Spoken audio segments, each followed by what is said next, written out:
Flat जेव्हा ताब्यात आला आपला, तर त्याच्यानंतर सगळ्यात पहिला प्रश्न होता की इंटिरियर्स कुठून करायचं. आणि इंटिरियर्स जो अनुभव लोकांचा येतो की वेळ लावतात किंवा त्याच्या आपल्या मनाप्रमाणे होत नाही किंवा बऱ्याचशा गोष्टी त्यांच्यात येतात, तर तो आम्ही पहिलं शोधत होतो.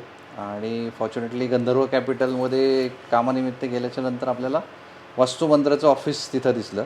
ऑफिस दिसल्याच्यानंतर जस्ट नंबर घेतला. ऑफिसवरती जाण्यापूर्वी आम्ही काही साईट व्हिजिट्स केल्या. जवळपास 3 ते 4 साईट्स आम्ही व्हिजिट केल्या त्यांच्या, टू गेट अ फील की ऑफिसमध्ये ॲक्च्युली सगळं ऑफिस नीटनेटकं असणारच, परंतु साईटवरती ॲक्च्युअल फील येण्यासाठी आम्ही साईट्स व्हिजिट केल्या.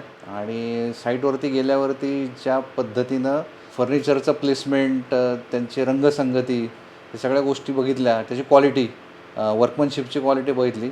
मग we finalize to go for वास्तुमंत्रा.